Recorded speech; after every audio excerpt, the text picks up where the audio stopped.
So we were sent a screener for the new Witchboard film, which is a remake of this film right here, Witchboard, which spawned a couple sequels. And this kind of weird film here that literally on the back says, "Notice, the motion picture is not a sequel to Witchboard." It's directed by the same guy who directed the first two Witchboards. It has the same actor who looks exactly like the same villain, because it's the same actor, but he like looks exactly the same hair, beard, outfit, whatever. Anyway, this is a film that was kind of out of nowhere, and then it got announced that Chuck Russell was going to be directing it. And this news, coupled with the news that Rennie Harlan was going to be doing the Strangers movies, I was like, okay, so we're going to just take older directors that worked on the Nightmare on Elm Street franchise and throw them into kind of reboot remakes of older films. Seems like a good plan. Does it though? Does it though? Let's talk about it. So, The Strangers, Chapter 1 so far has not been good.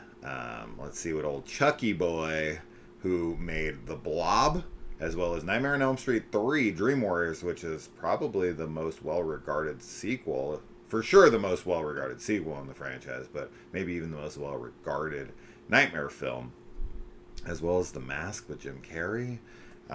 He had a bunch of hits there early on, but hasn't really made anything successful in quite a while. But is this a return to form for an old horror master? So this is kind of like a loose remake of the original. So one thing that I definitely prefer in this and liked was that we're not just dealing with a Ouija board, right? They didn't just use the classic Ouija board that you can buy at freaking, whatever. I was going to say Toys R Us. Now who's getting old? Toys R Us? Toys Ouija R boards? Us. Probably. Yeah, you could, yeah, back in the day. That's crazy. Summon the devil. Yeah, it's a weird thing that we sell. It's a really weird thing that we sell to kids. Anyway.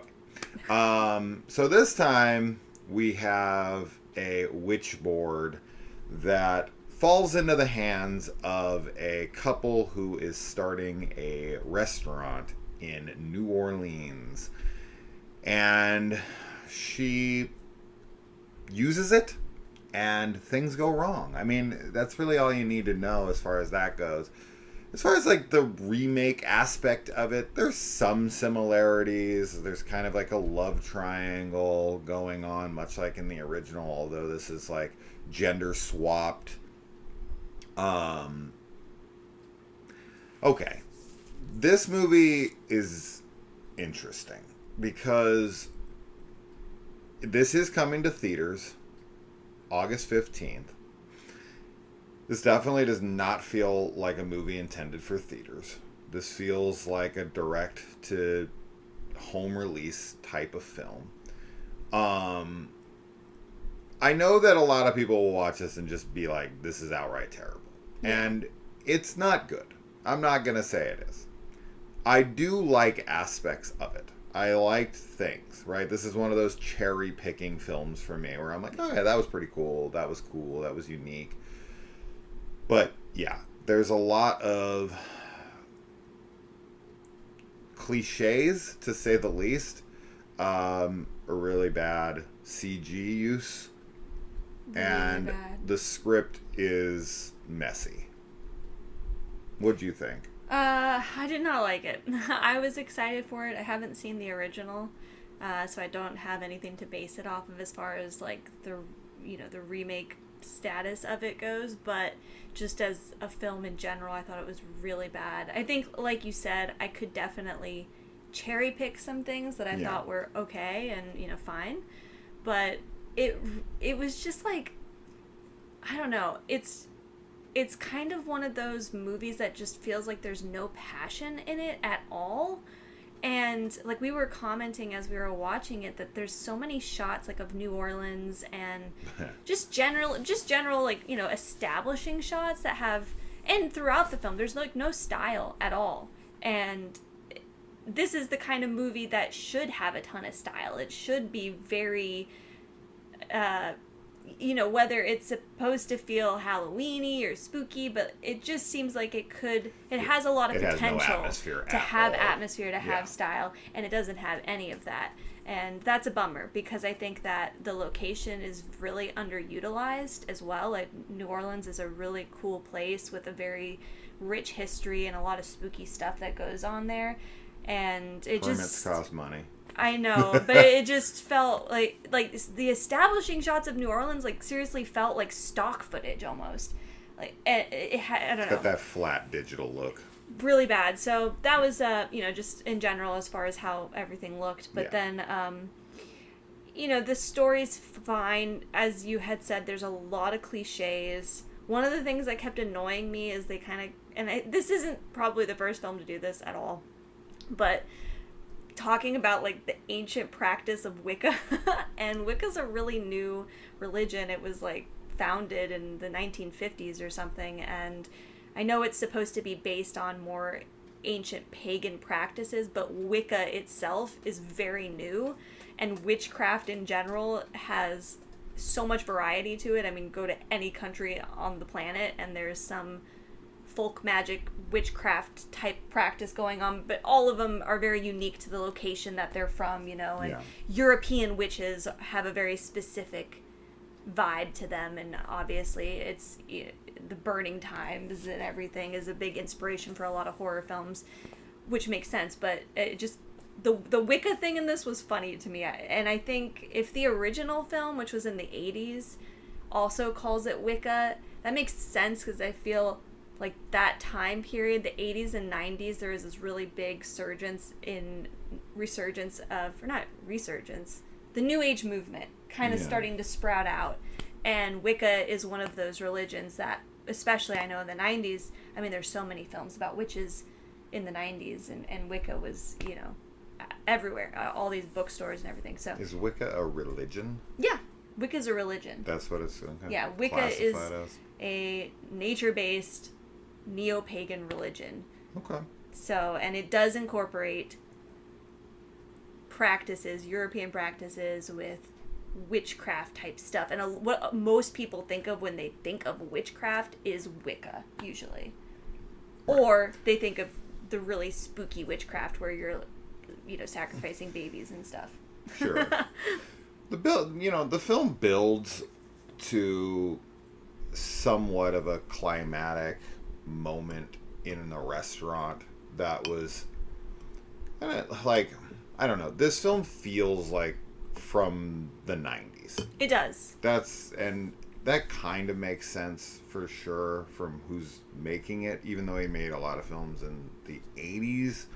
I just feel like this feels like a direct to VHS 90s film.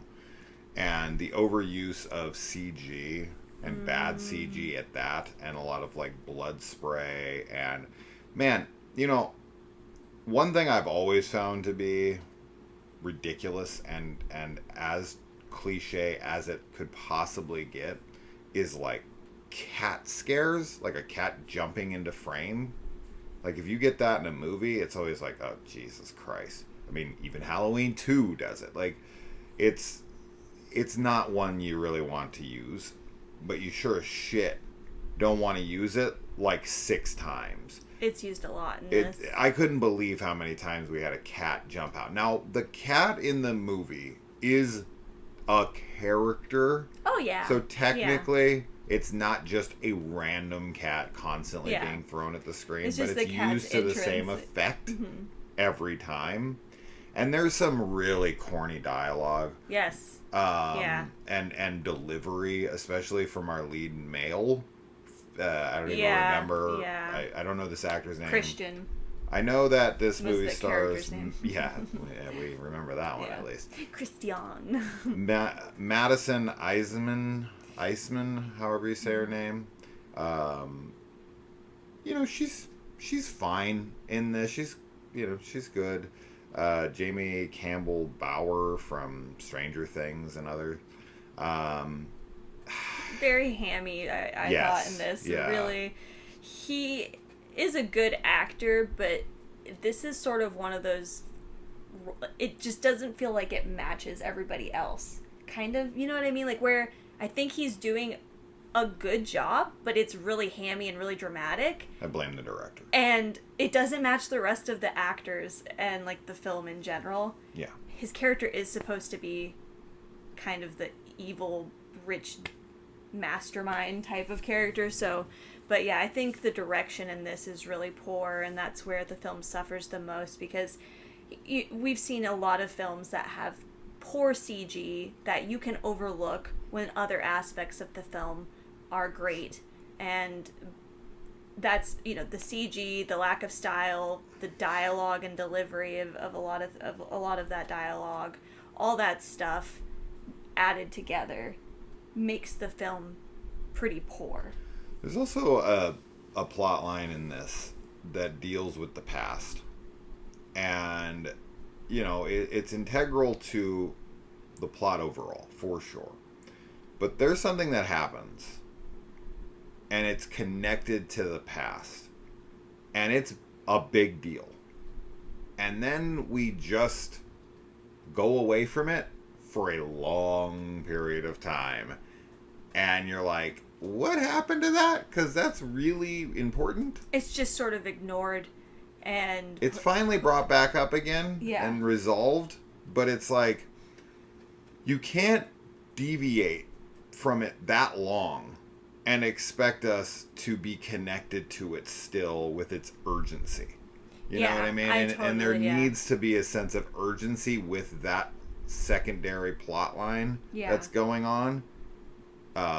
Because I'm trying to tiptoe around the spoiler section here, but there's something very important going on connected to the past. There would be an insane sense of urgency that's needed for it for obvious reasons if you watch it, and the film doesn't seem to care about it as much as it should be. Yeah. I think you're right. This does feel It's like a 90s script. Yeah, it feels like a 90s straight to VHS, straight to video type of film, but with none of the charm of 90s witch movies. Yeah. It's a bad movie. I'm not going to say it's not. People will watch it and definitely be shitting on it. People will hate it. It'll be the film that's like, why did they bother? This is such an awful movie. If you pay like $20 to go to the theater to see this, you would be fucking furious. You'll be upset. 100%. It looks like, and the CG looks like something out of a kid's movie a lot of the time. It's really, as in, when I say that, I mean it's like the cat, cartoony. The cat looking. pawing at him. It's cartoony. That was bad. It was really bad. It was really bad. I like the cat a lot. I love the cat. The cat is a sweetie, and no hate for the cat. But the CG on the cat is bad, really bad. It's just a cheesy film, man. The characters, like, and it's got that like that polish to it that makes it also feel corny, where like everyone in the movie is like a fucking model. Nobody looks like a real person. Yeah. None of it is, it's a very unrelatable type of film. There's characters in this that look like the female versions of the twins from The Matrix Reloaded. Yeah. I was laughing about that. Like, every girl in the movie could, be on the front cover of some fashion magazine. Which, I'm not against looking at pretty people, of course, but everything feels so, like, superficial and fake and nothing. As you said, it's a very soulless film that feels like, well, what franchise do we have the rights to, and what director can we dig up to do it? Yeah. That's what it feels like. And it's like, oh, okay, I'll just remake this film that 99% of people haven't seen. Right? Like, how many people have seen Witchboard and actually still care about it? Yeah, I mean, it spawned sequels, as I just showed you, so it's not like it didn't have any success. But when's the last time you ever heard anyone mention the film Witchboard? Mm-hmm. I like the first film. Don't get me wrong. That's not what I'm saying here. It's just, is it a film that needs a remake? No. Is it a film that anyone really cares about anymore outside of a select few, of course. There's always going to be huge fans of any film. No. So you would need to make a much, much, much, much better film than this for anyone to care, because you're not going to get a bunch of people who are like, oh, it's a Witchboard movie, I gotta go see it. You know what I mean? You gotta get the crowd in there. Madison Eisman and freaking Jamie Campbell Bower and these actors, while good in other things that they've done, are not draws. No. The name of Chuck Russell is not a draw anymore. Maybe once upon a time, or for like old school horror fans. That's the only ones that are going to care about this movie, are like 40, 50-year-olds who grew up, I think people on are going to go 80s. They're going to go see this hoping to have the start of the Halloween spirit, start off the spooky season watching a scary movie, and they're going to just be hating on it. I guarantee you this right now. We'll check, because obviously we don't need to see this in theaters, and nor do you. But when we look, I'm going to look, because I see that it comes out August 15th, and it's playing at a lot of theaters around us. I will check, and I guarantee you this movie will have almost nobody at it. I hope you're right. which is a good thing, because I don't think anyone should go see this in theaters. No, there's a lot of other cool witch movies, and even if you want to watch, I think one thing too is that modern day, spirit board, Ouija board movies focus more on demons rather than witches. Yeah.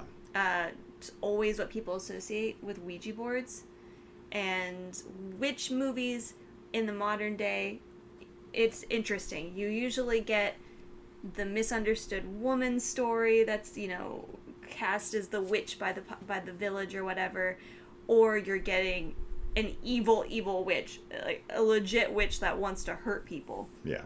And those are the ones that I think are the scariest usually.